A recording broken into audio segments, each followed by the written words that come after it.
more about the club SMUBIA where I'm from. And yeah, okay, so first,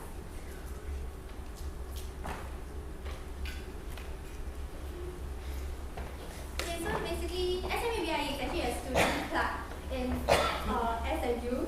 So our vision is to build a sustainable ecosystem for analytics in SMU. So we want to make sure that everyone in SMU has the opportunity to have a chance and a shot at analytics. And also, we also want to connect with industry people like yourselves, like professionals, to come down for our events.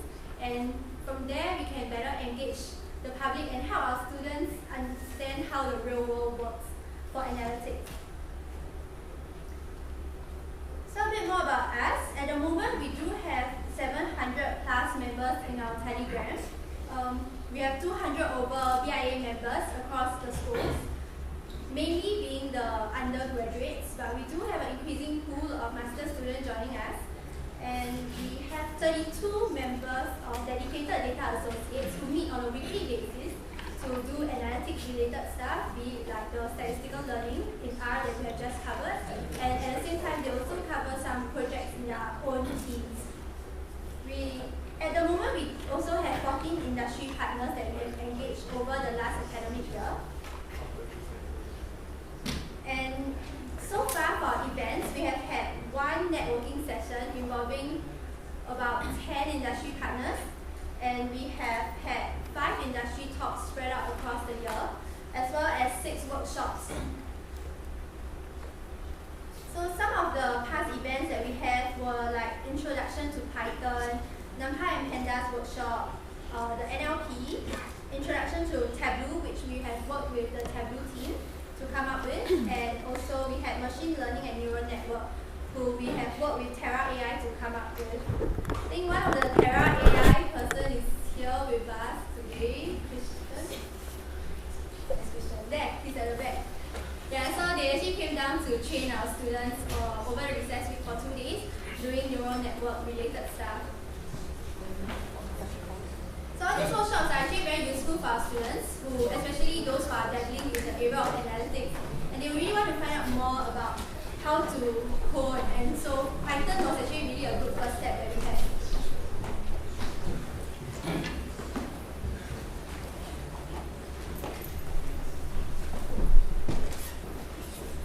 So other events that we engage more professionals like you guys are actually the networking session and the industry talk. And at these events, we have had the alumni sharing, we have had DBS and Credit Suisse come down and talk to us about how analytics work in the banking sector. We have had Expedia and Wigo just very recently sharing about how they use analytics and how they use search engine marketing. We have had Bloomberg sharing more about the programs and internship they were offering, as well as IMDA sharing about what they do in the government sector, what the projects, what the opportunities, and what were the scholarship that they were providing. So all these are avenues in which the SMUBIA aims to engage professionals like you guys. And so far we have these partners. And if you guys are interested in working with SMUBIA, you can get in touch with us. This is a bit more in depth about our talent pool. So we do have a large pool of data enthusiasts, the 200 members that we have. They are actively involved and interested in joining such analytics events. And the DAs that I've spoken about earlier, the 32 dedicated members who meet on a very regular basis to develop their skills in a co-learning setting. And because this year was actually our first structured DA that we have had in the past AY, and moving forward they will be the senior DAs. They are the trained people with advanced Python and Tableau competency, and they will be helping to mentor the next generation of DA. So more about our collaborations. We do have several marketing channels in place. Our email blast reached out to 9,000 students in SMU, and right now our Instagram is actually quite new, so it has 100 followers and it's just growing.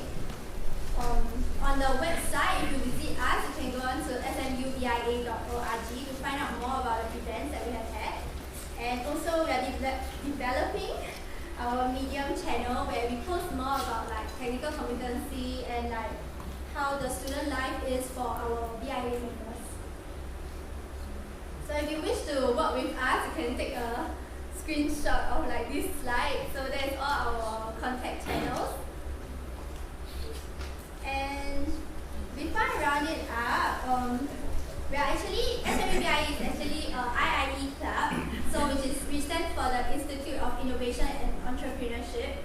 So they are actually holding an event on the 2nd of April, 6:30 to 8:30 p.m. This is also open to the public. So if you guys would like to sign up, you can scan the QR code here, or you can contact us afterwards to sign up for this event. At this event, they'll be inviting Melvin Ang, the founder and executive chairman of MM2 Asia. So he will be sharing more about Singapore-based film production and distribution company with global footprint, and most notable producing the hit movie series A Boys to Men. Okay, so if you watch this series and you want to find out more, you can go to this AMA event where you can ask him anything. Yeah. And before I close off, we'll have Gabriel come up to tell you who's the next speaker. Hi, I'm Gabriel from DSSG. Thanks for coming down today. Let's now invite Prof Crowley to share fraud detection in accountancy. Yep.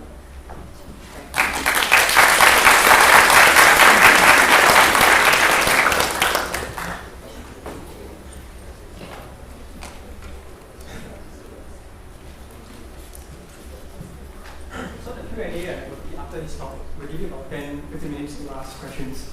So can you talk? Yep.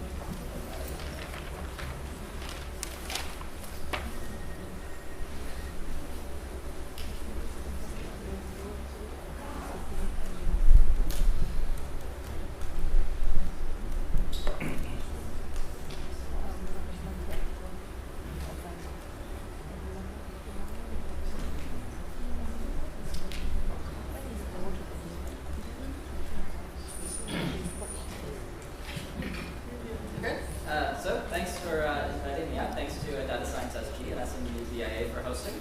Glad to have you guys all here within the School of Accountancy where I work. So I just need to give just a quick bit of information about some of our programs here at the School of Accountancy at SMU. I would have had our director do it, but he's unfortunately traveling. So I'll tell you a bit about our master's program, which actually covers analytics as well as accounting. Right? So we actually have this hybrid program where you learn both on the accounting side as well as on the analytics side.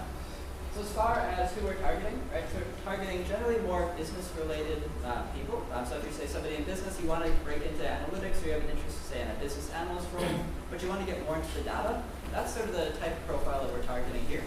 We offer both part-time and full-time versions of that program. And the intake's in August. As far as the curriculum goes, we have a mix of accounting, right? So the first column is your core accounting classes, a couple on financial accounting, one on managerial, one on information systems. Then the middle column is more your core technologies. You learn Python, learn R, some visualization, SQL. And then on the right side is the analytics content where you're actually applying that, right? So actually I designed this top course here, Forecasting and Forensic Analytics. That class, if you like the stuff I talked about in today's talk, we cover how to actually do that all in R and then some in that course.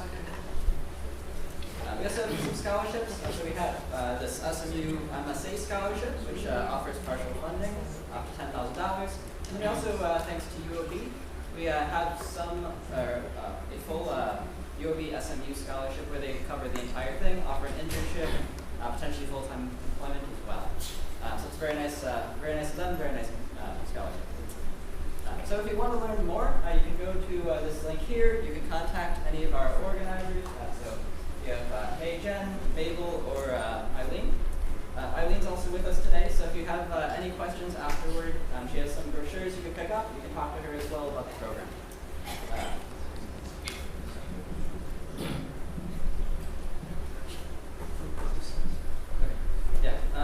Then let's switch to the actual content for today. Okay, so today today, my talk's going to be titled Corporate Fraud, LDA, and Econometrics. So LDA is a machine learning technique, the only machine learning technique I'll talk about in this talk, but there's, of course, others that are relevant. I'm going to go through these three topics. I'm going to do them in order. We need some grounding about what corporate fraud is before we can actually talk about it, right? So I think a lot of you guys are coming more from the IT side.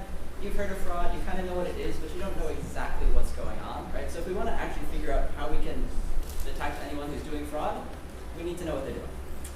Then we'll get into the technical part, right? So our main problem is going to be this. How can we detect if a firm is currently involved in a major instance of misreporting, right? So when I say detect, that means we're going to have some sort of classification problem.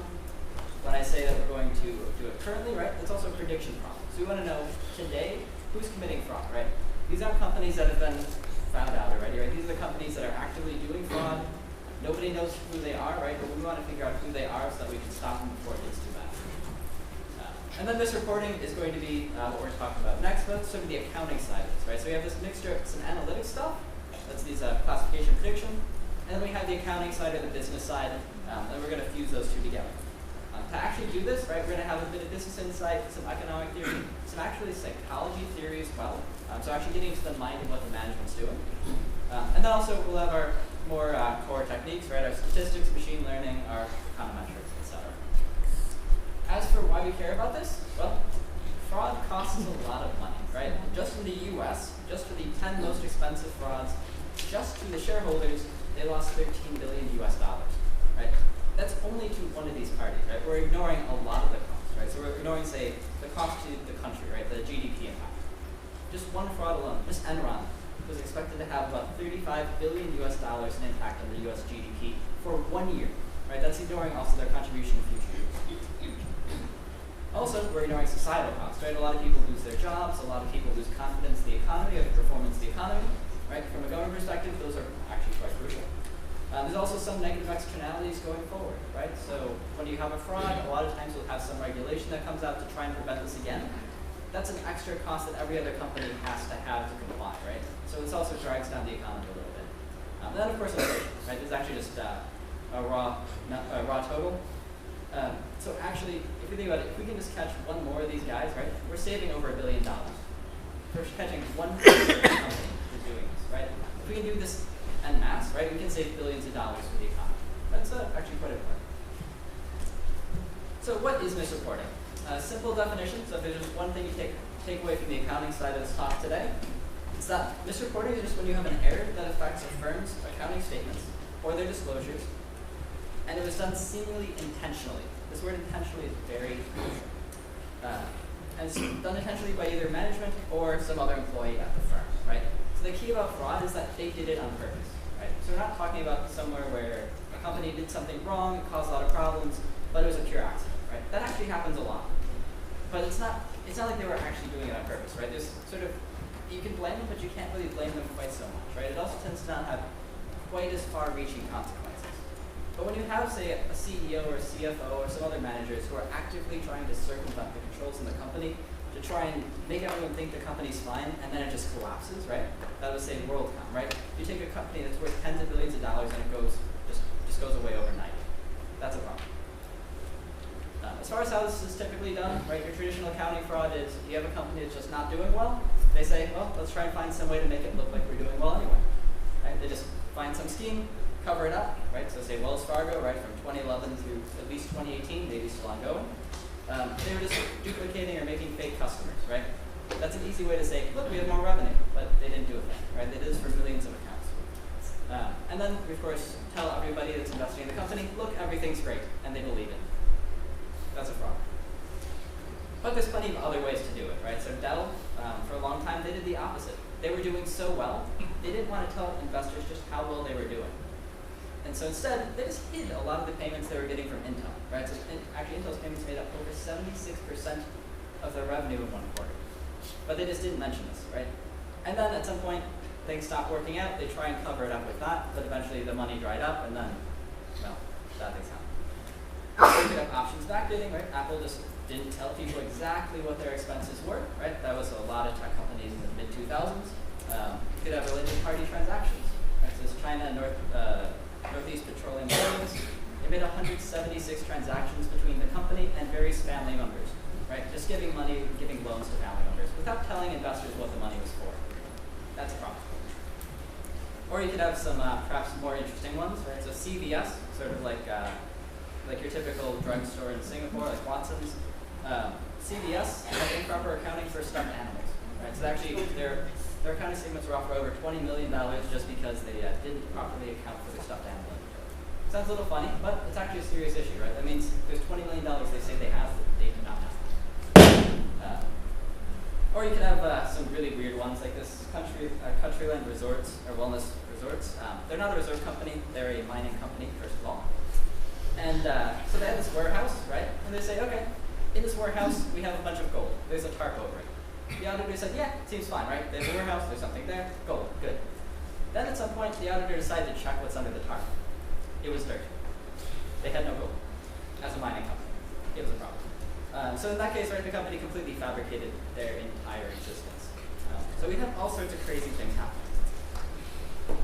And we're going to try and figure out what all those are, right? Or who's doing any of those. Now, as far as where we're going to actually get data from this, the US government conveniently actually provides this data publicly in a not so usable form, but it's there, right? So we have, say, this US SEC AADR, or Accounting and Auditing Enforcement releases. That's going to be one of the main sources, because essentially anytime there's a really big fraud, the US government just publicly shames that company with this type of document. They say, hey, look, this company is doing these bad things.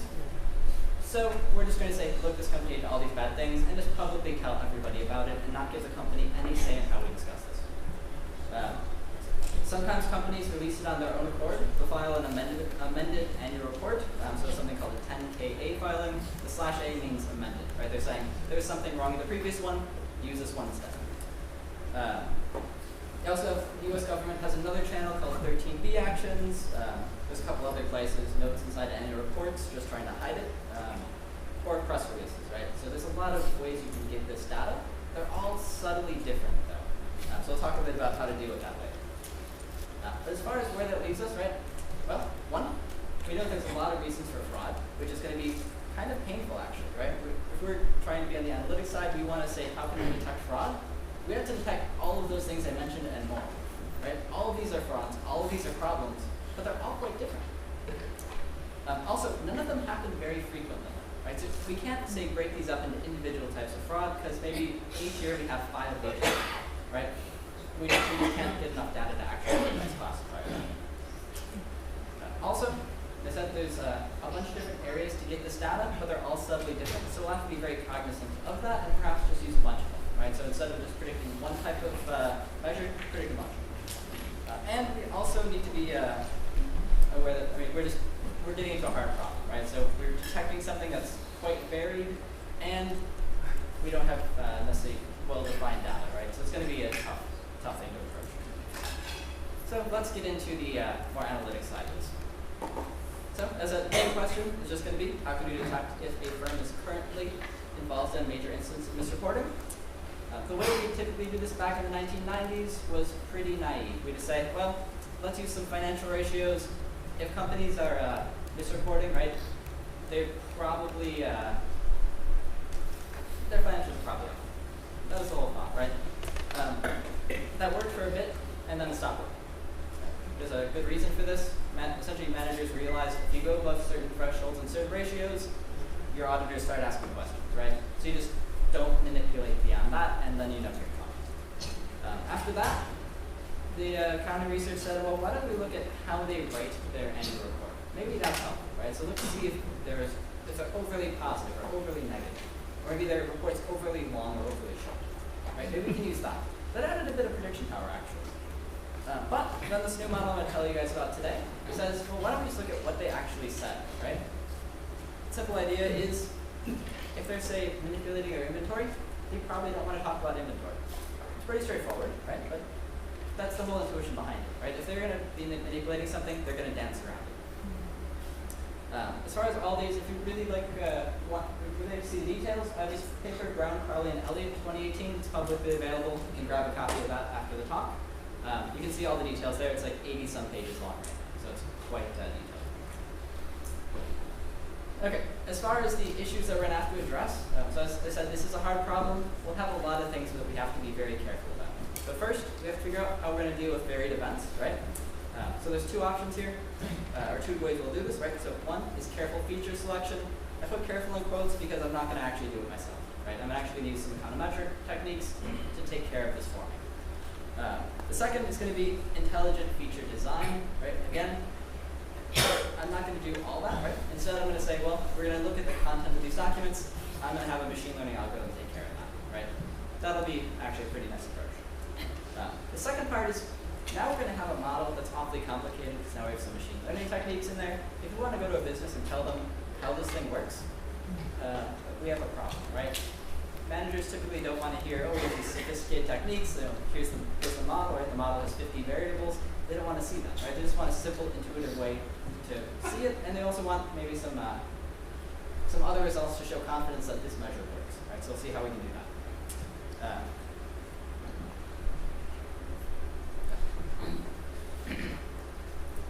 The third part, right, we're going to have to deal with predictive modeling, right? Predictive modeling in this case is going to be a bit difficult. As I said, we actually have very sparse data as well, and so we'll have to be a bit cognizant on the statistics and econometrics side there. We use a window design to take care of that for back testing, and I'll show you guys how that works. And then also, just the infrequent events are going to be difficult to deal with, and so we're going to have to also deal with that. So that's the roadmap for what we're going to talk about. Just a little bit about how the model actually performs. So here in purple, you can see the model that we proposed. And it's just a very simple measure. Just take the top 5% of companies picked up by the algorithm and see how many frauds they pick up, right? For the AERs, that's what the US government says, this is so big we want to publicly shame the company. Our model is 59% better than anything else out there, right? So just actually adding this bit of what companies are talking about actually adds a lot of prediction ability, right? We're, in terms of raw percentage, about 8% more, just a flat, add 8% to the overall prediction power of the algorithms. In terms of some other things like 13Bs, which are a little bit more varied, we actually even have a higher gap between our measure and the other ones. And we can pick up other stuff too. The other one I wanted to mention though is right here. This AER first year column means the very first year a fraud started, that's how many we can pick up. Right? So the very first year, we're going to get about 15% of all frauds. That doesn't sound very great, right? But actually, frauds are really hard to detect, especially at the beginning, because they haven't started snowballing, right? The fraud sort of, over time, becomes easier to figure out because it just starts sort of compounding. And so, actually, there's a lot of frauds, right? Between the start of the fraud and when they get caught, the average is something like 6 years. Right? So the fact that 15% of these we're going to catch in year 1 is actually really important, especially from a government perspective, right? If you, say, just plug this into your reporting systems, you can detect 15% off the bat. That's, well, in this case, right, that gives you an extra 5% of companies that are committing fraud that you never have to deal with down, say, 6 years from now, right? That saves a lot of time and a lot of money. Okay, so for the varied events,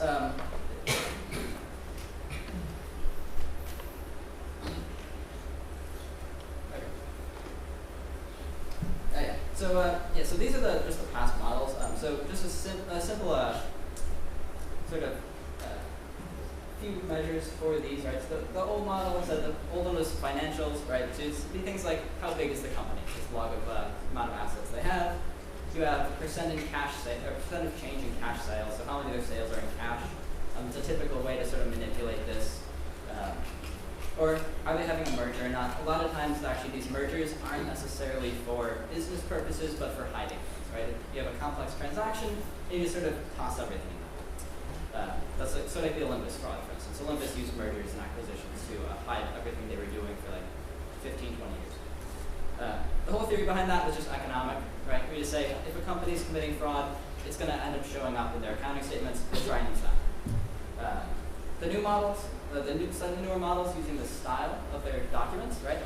Those included things like the length or how repetitive the document was, word choice, sentiment, grammar, sentence structure, those sort of things. The theory came from communications and just said there's some sort of unintentional unintentional biases or hidden biases that will manifest when you're trying to do something that's fraudulent. And then some of them actually were quite ad hoc. They just said, well, maybe this works, and it happened to work, right? There was no theory at all for some of those measures. Actually, in terms of our paper, we actually tested another 86 variables. We have 17 financial variables, 20 style variables in the model already. We tested another 87. The model that we're going to be using is that it's going to look at the content of these documents, right? So we say the financials, they're too easy to actually cover up, right?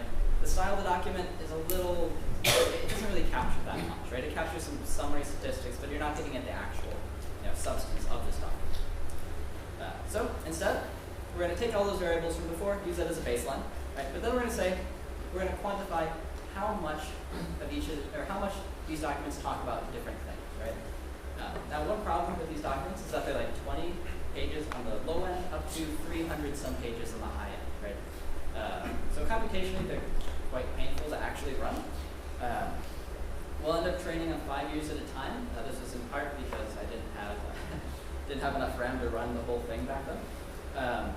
But it also works quite well because we're going to be back testing, and so we don't want to use any sort of data that might sort of taint our back testing, right? We want to be very careful of how we design this.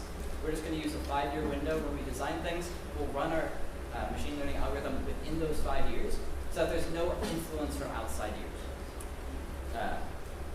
Then we'll end up using 31 topics per year. I'm not going to talk about that design decision, but it's covered in the web appendix of the paper if you're curious about that. Now, as far as why we're actually using this measure, right, the idea was that we want to think more like these managers, right? If you're a manager and you're committing fraud, what would you do, right? Let's say if your fraud's in inventory, will you talk about inventory? My guess is no, right? If I was committing fraud and I was doing it in inventory, I probably don't want to talk about inventory. I'm going to dance around it, right? And so this is a measure that's going to naturally pick these guys up, right? That's the whole idea here.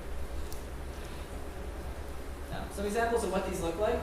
So these are straight from the paper. Right? We have, say, one topic. It's about more aerospace things, titanium, aerospace, and such included in there. We have one banking and insurance topic.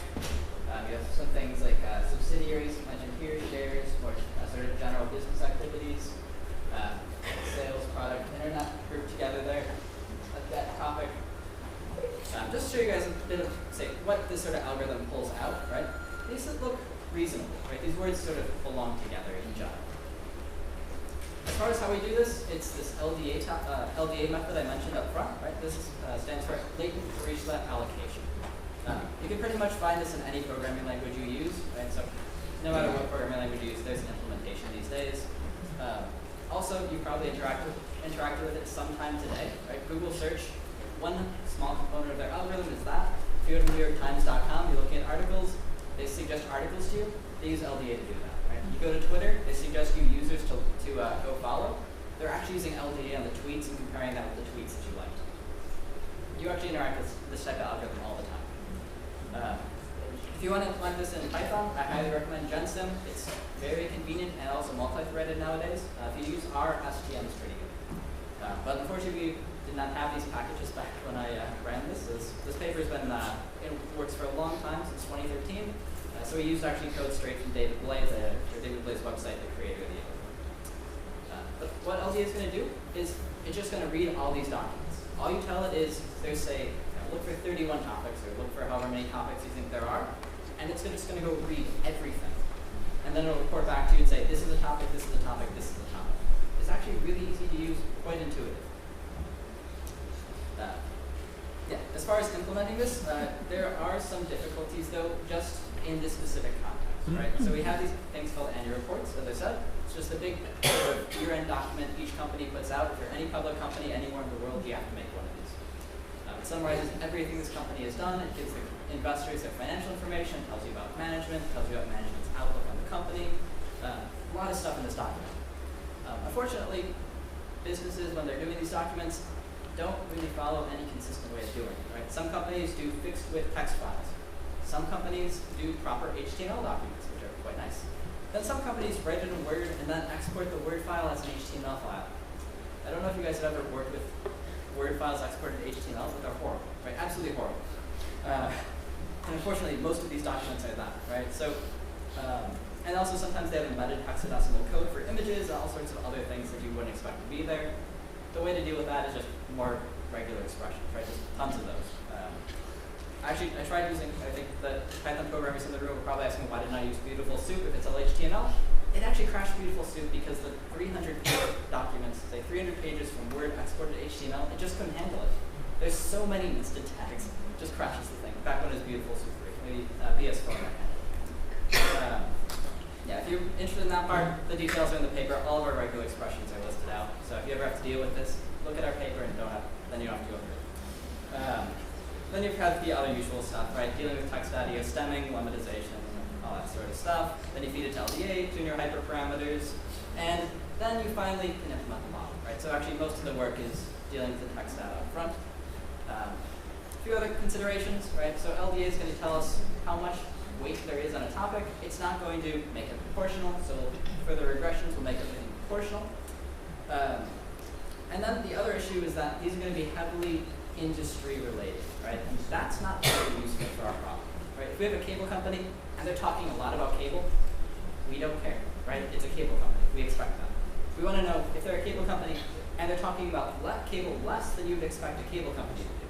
And so we're actually going to use this regression process here to orthogonalize to industry to actually strip these components out of the topics, right? So that way we actually end up, the measure we're going to use is not how much they talk about something, but how much they talk about something relative to what you would expect a firm in their industry to do, right? But it's a relatively simple manipulation, but it makes this measure much cleaner and actually gives you a lot more power when you want to go and detect fraud. Okay. Part 2, interpretability. Right? So the site management doesn't know what LDA is, right? They don't care what LDA is. They would like to know that it works in a business context, probably, right? Unfortunately, no one actually studied that. So there's a lot of papers in CS that study various topics, right? But there's not that many corpuses of tagged business context, content, right? And so we decided to fill that gap too.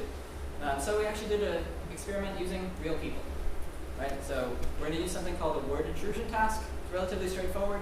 We take 3 words from one topic, one from another, and ask people which one doesn't belong.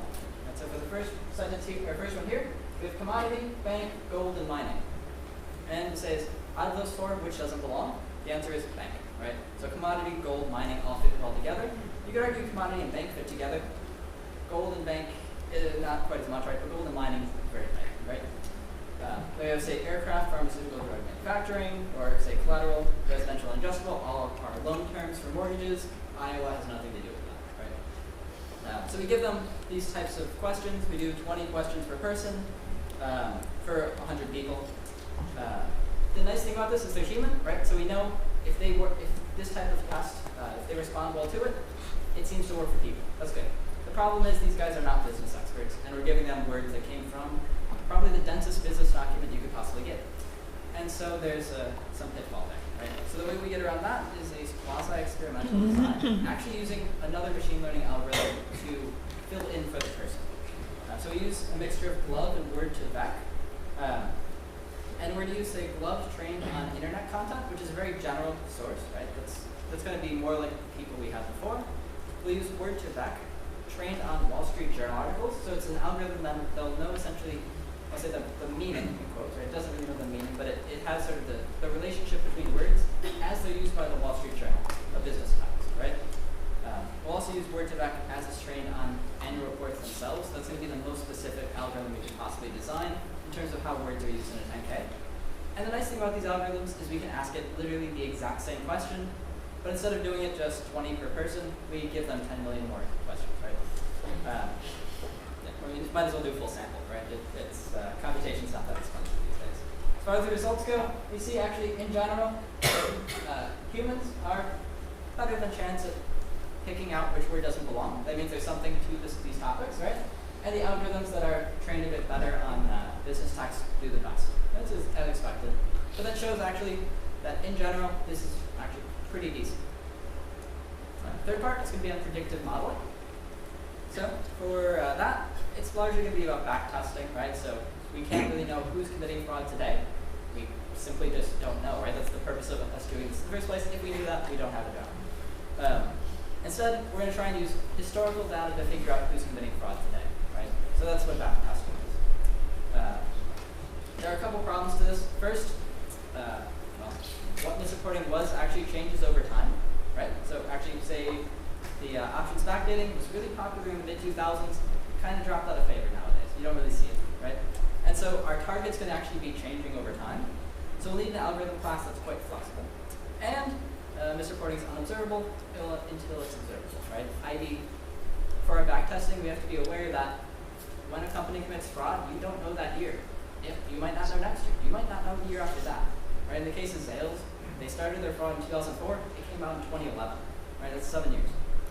So we'll have to be careful with that. For the backtesting, we use a moving window approach, meaning we'll take, say, these 5 years here and use that to predict out for the following year. And then we'll just slide that over, right? So the next time we use years 2 through 6 to predict year 7, we'll use year 7 to predict year 8, and so on and so forth. We have data starting back in 1994, and so we'll use 1994 through 2012, which was the most recent data we had when the project started. The problem here, of course, is now we have 14 models to deal with, so it's going to make the statistics quite painful. And so let's talk a little bit about how we can also test when we're having a window design. Right? So there's actually not too much on this. Usually when people are doing statistical testing, right, we have one task, we do it, we're done, we look at, say, whatever t-stats or whatever we need, maybe an f-stat, and we're good. The problem with a window design is you can't do that. You have 14 statistics, right? So you either have to look at the 14 individually, or you have to find a way to summarize these 14. So I'll show you guys, you can actually use the receiver operator curve area under the curve, or ROC curve. Right? It's quite common. There's a way you can actually aggregate all 14 into one. So I'll show you guys how to do that. And there's also a pure statistical method you can use called Fisher statistics, actually from back in 1932. It works quite well as well. Let me show a few other things, right? The graph I showed you guys with this third one here, just using a reasonable cutoff. We also have NDC, GAK in there, but I think the first two are the sort of more sophisticated ways to do it and more econometrically correct. So for ROC, right? For those of you who don't know what it is, a simple way to think of it is if you just take a random fraud and a random non-fraud, what's the probability that the fraud gets ranked higher than the non-fraud? That's it, right? Simple, actually a relatively simple measure, relatively intuitive, kind of difficult to calculate, but of course, every package has it already. So anything above 0.7 is pretty good. The problem is we have 14 of these, right? And so one way we could say, well, let's just average it, right? If the average is good, it's fine, right? The problem is then you're pooling, the classes aren't equal across each pool, and so econometrically that's questionable, right? Instead, you can actually pool them together with year clustering. It's used in Stata, which is a econometric software. There was an implementation in R. It doesn't seem to be well kept anymore, unfortunately. But there should be some other implementations in R, certainly something like MATLAB has. As far as comparing these though, right, so we're going to end up having a bunch of different models, right? We want to look at our model versus the best model that they had before our model came about, right? For that, that's not easy. But there is a way to use a wall statistic. So you can actually bootstrap some variance estimates, cluster by year, and then look at walled stats, and you can actually use that to compare statistically whether one AUC is higher than another AUC. So for anyone who's actually been wondering, is it possible to actually compare these instead of saying, well, that one's 0.72 and that one's 0.7? The answer is yes. You can actually statistically compare them. Again, this is implemented in Stata as Rakuten. Again, there was an R package for that. Again, it's still not really updated these days, but you can always grab the old package, and you can actually do this in R as well. The purely statistical method is actually based on the intuition that p-values happen to be uniformly distributed between 0 and 1. Right, so this is actually Fisher, 1932. This is a Q&A in a journal. And he said, here, you can just aggregate the p-values this way. This is how you aggregate that. It ends up when you have a bunch of p-values, you get something that's chi-square distributed. That's easy to work with, right? Every stats package has that. The problem is comparing the difference of chi-squareds is not straightforward. We had to actually derive this. We couldn't find any paper that did it, so we derived the model ourselves. It ends up it follows a variance gamma distribution with some certain parameters. The details are in the appendix of the paper, but you can actually get, again, a pure statistical test for this, right? Which is quite nice. So we can say, just based on a pure statistics approach, one model is indeed better than another. And that's summarized there. You can implement it. There's actually some ways to implement it in SciPy, so you can just use that. Also, Mathematica and MATLAB have it too. Yeah, so our other issue is going to be observability, as I mentioned. We don't know the frauds that happened the year they happened, right? So we're going to have to be very careful when we backtest. When we're doing a backtest to figure out, say, using data from 2005 to 2009, in 2009, we didn't know who committed fraud for the most part. So we actually have to censor our data so that we don't bias our algorithm, right? We actually want to train telling it some lies, right? We say, that company didn't have fraud because you didn't know it had fraud. It actually does, right? But because what we need to do right now, right, we want to say use data from say 2013 to 2018 to tell us who's committing fraud this year, right? Well, we don't know everyone who had fraud in 2018, and so we want to give it a similar sort of data to what we actually have to work with. Otherwise, it's actually not going to work very well. So our solution is going to be censoring, and that'll end up mimicking what we actually need to do today. The last issue is these infrequent events, right? So fraud, so we have, say, 38,000 firm years meaning years of data per firm. Out of those, 505 of them have fraud, right? That's a bit over 1.6%. That's quite low, right? For typical logistic frameworks, we typically want 10%, so we have some issues, right? So we're going to have to be really careful when it comes to this, especially when we're doing 5-year windows. There are some windows where we have maybe 30, 40 frauds, right? That's really tough to actually classify. So there's some ways we can do it. The first way would be to just use very simple models. Unfortunately, we already know those do not work at all in fraud detection because these actually, that's the old financial models of the 1990s. They just don't work anymore. The second is to use a degenerate variable identification strategy and sort of find a very strategic way of removing variables. That's what we're going to mainly do. Or you can use some automated methods, right? Use Lasso, use XGBoost. We have Lasso implemented in the paper. XGBoost works great, but it's not implemented in the paper. As for how we do this, we start by tossing everything into the model. And then we actually use a QR decomposition. So for you guys who took linear algebra, that actually is quite relevant sometimes. Yeah, I know, you don't think you're going to use it, but actually on occasion it comes back, right? So you can use NumPy very easily, just go through that, right? You do a QR decomposition, and using that, you can actually figure out the weights that essentially are assigned to each vector or each feature within your data, right? So the higher the weight on its own feature, the more that variable is independent from the rest, right? So we're going to call this independentness. And then we're essentially going to just kick out the variables that aren't independent enough so that we can at least get a converging load, right? So at the beginning, we may have to kick some out just because we don't even have enough events to, or we have actually more variables than events, so we'll kick those out, right? After that, then we're going to do some other stuff. We'll use a new Grafson solver for the logit because that one converges a bit better than some other ones. So you have to be very careful with the optimization method you use for the logit. Some of them simply will not converge even when the logit is convertible. Then we have to check out for something called quasi-completeness. So it's something you probably haven't heard of, but on occasion, if you run a logit and you get, say, a standard error of 1,000,000 on a variable between 0 and 1, that's what quasi-completeness is. So if you have when you get results that just look completely ridiculous, that's typically caused by this. It's a case where the logit converged, but it kind of didn't converge. Essentially, it's a case where it is technically convergible in some edge case, but the edge case is so far away from any reasonable model that there's no reason to use it. And so we're going to keep track of that as well. We're going to keep iterating the model and essentially run a simulation to figure out where it converges in terms of the number of variables in the model, and then keep that, right? It's an awfully sophisticated method to actually get at this, but it works quite well. We can get stable coefficients for all of our regressions. We can get nice models that work no matter what year it is, no matter how many frauds there were. And so I think this is a pretty good method if you want a pure stats method and you don't want to fall back on, say, XGBoost or Lasso to do it. But nothing wrong with using Lasso or XGBoost. Lasso doesn't perform quite as well as that model in practice. XGBoost probably does. Then a few final comments. So this model is actually a bit more flexible than I mentioned at the top, right? So it can predict fraud, right? It can predict other things too. So for instance, you can say these are not only frauds, but frauds where the management admitted that it was a fraud and that's how it was first released, right? We can actually predict the way the fraud will become publicly available in the future. We can also look at just certain types of fraud. So fraud that's purely financial. They're just covering up the accounting numbers and there's nothing else going on in the background, right? It ends up actually financial or horrible predicting that, right? Our model is decent for that one. We can see when the US government will also investigate, right? We can actually predict that ex ante. Or we can actually even look at cases where the company is not committing fraud, right? We can actually even classify when they're just having an accidental mistake in their accounting statement. So actually you can use these types of models to predict quite a bit more than just fraud specific. Then a few final notes on ways you could actually do better, right? So one, use a better tokenizer. We did this back in 2014, right, for the actual text processing. Use spacey or something like that. Use noun phrases. You'll get a much better result for your LDA algorithm. And it's perfectly quite easy to implement these days.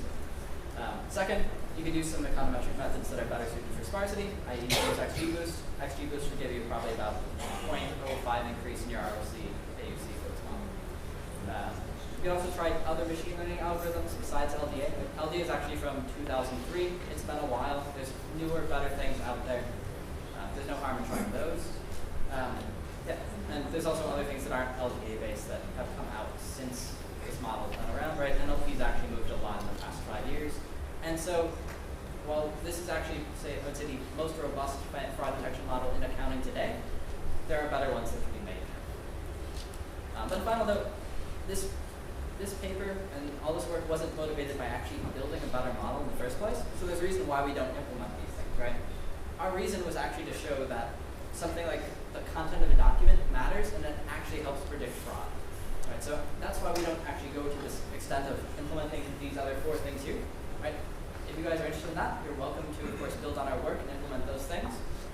But for now, we're going to keep it as is. So that's all I have for you guys today. Yeah, thanks. If you want to learn more, so the paper is publicly available on SSRN, so you get that for free. The slides here are also publicly available at rnc.link/DSSG, so you can grab a copy of the slides in PDF or on the web. Yeah, there's also a bunch of other links that I included in the slides on details and how and whatnot. If you guys have any questions, happy to answer.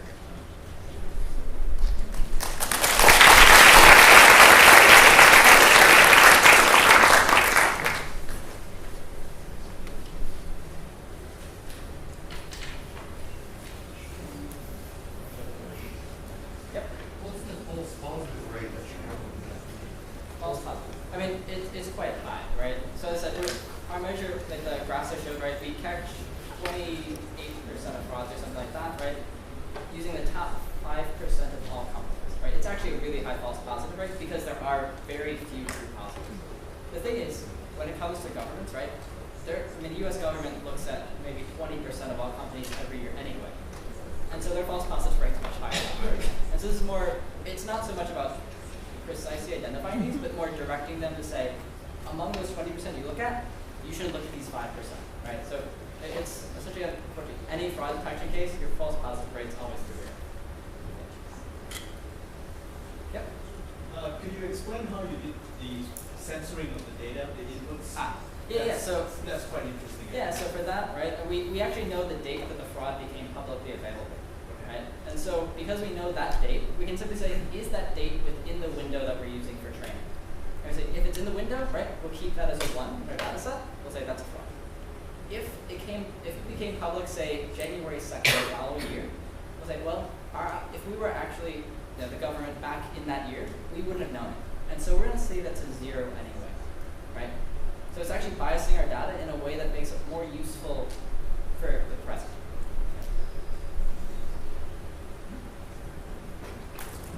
So, have you tested the model on financial statements that is not in English? How does it perform?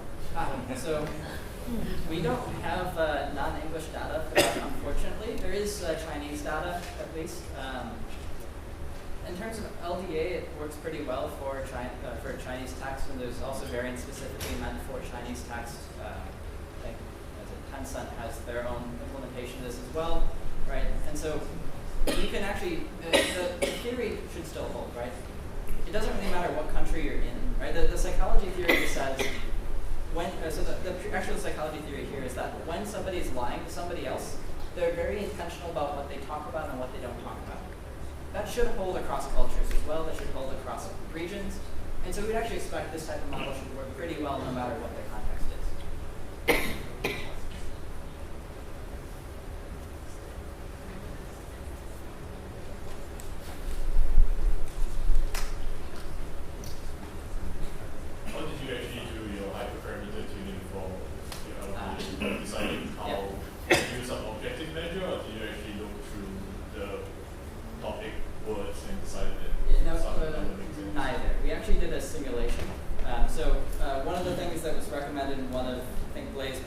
conclusions is to take a look at how an algorithm performs in sample and use that to train the hyperparameters.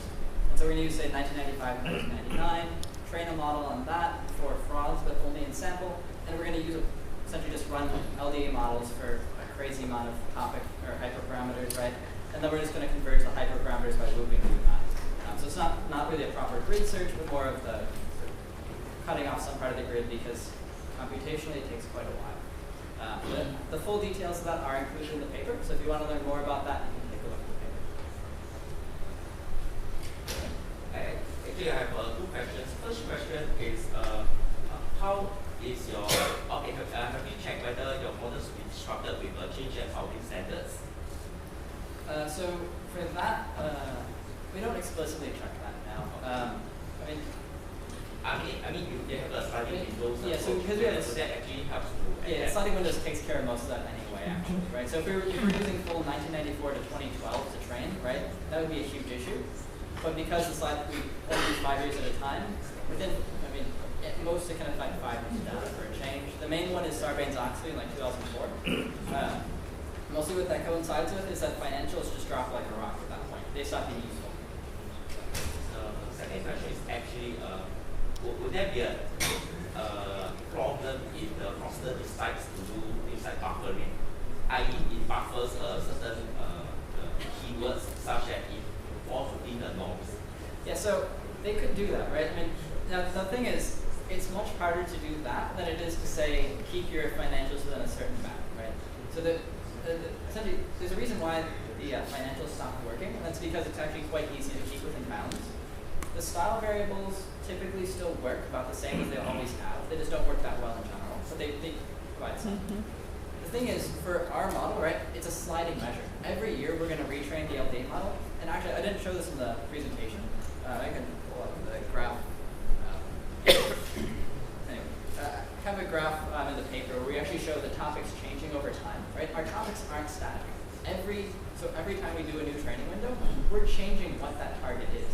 And so as a manager, you would have to guess what's the target for next year when you're trying to do this, right? It's actually very hard. Also, I'll say, we've actually had lawyers approach us on this specific question. There are some lawyers who, unfortunately, are trying to help clients commit fraud. And so they've asked us, how can we get around your measure? And we're like, well, we're not going to tell you. Hopefully that answers the question. If you want to take a look at that, it's in the paper, the diagrams.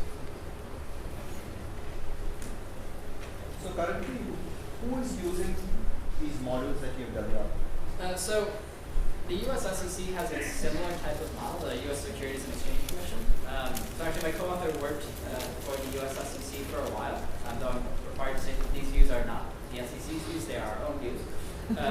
But the US SEC actually uses a pretty similar type of model for their own detection of fraud nowadays.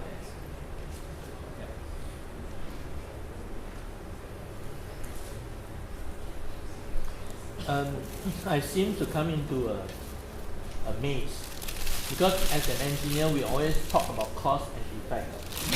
In the same school we seldom talk about Samuelson's theory. That's not cause and effect, but the trend, because it is certain change in the environment. For example, Donald Trump become president, the whole thing become a mess.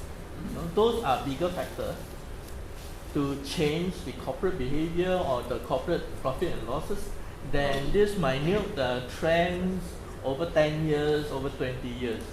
So, I'm saying that when you do AI, for example in here, do you not try to identify cause and effect relations, or just making, collections of keywords, collections of trends, and predicting what is going to happen? Yeah, so our cause and effect isn't on the economic side, right? Our cause and effect is actually more about the manager's side, right? That's why I say that our theory for this paper is actually coming from psychology, not from economics, right?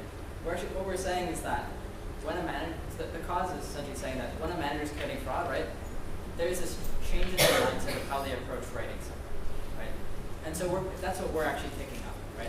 And then we use that to then go, we're essentially using a reverse causality type story, right? So we say, because the manager is committing fraud, they're going to change the way they write, they're going to change what they talk about in the document, And then we just invert that and say, well, if there's a correlation this way, we can then back out the fraud the other way, right? So it's not as direct in this type of study, right?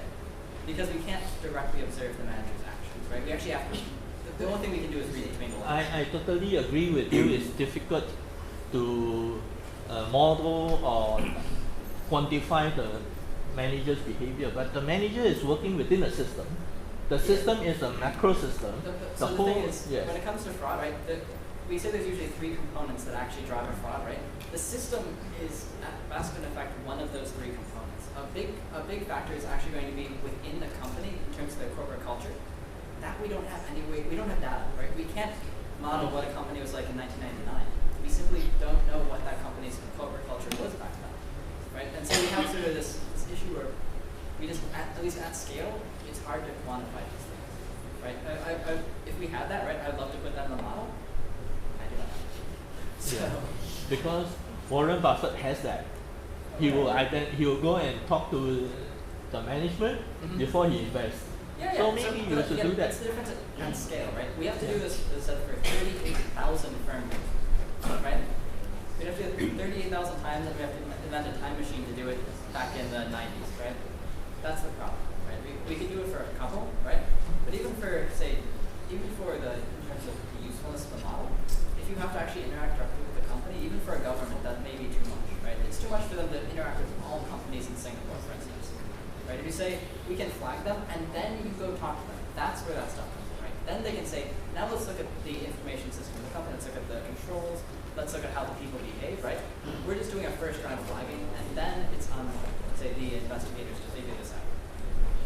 Yeah, it's fair. Thank you. Oh.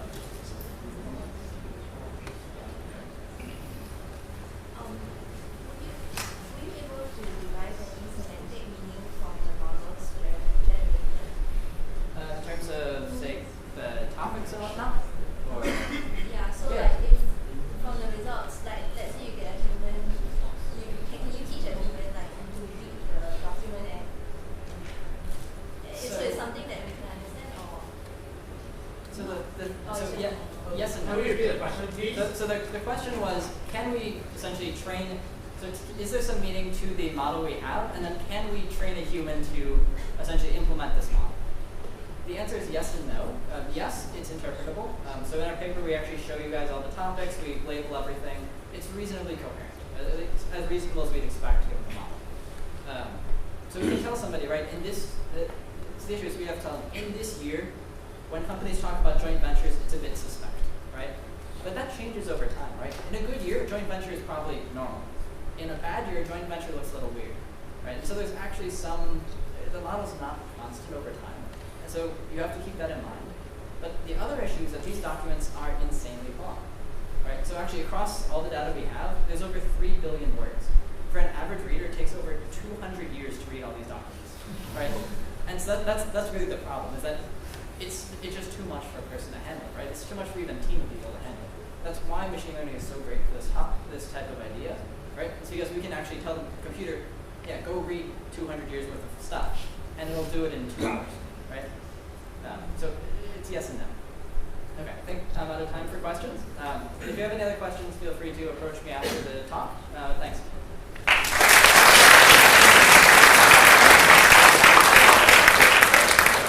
Next speaker will be Akanksha from Rakuten, who will share with you about interpretable machine learning.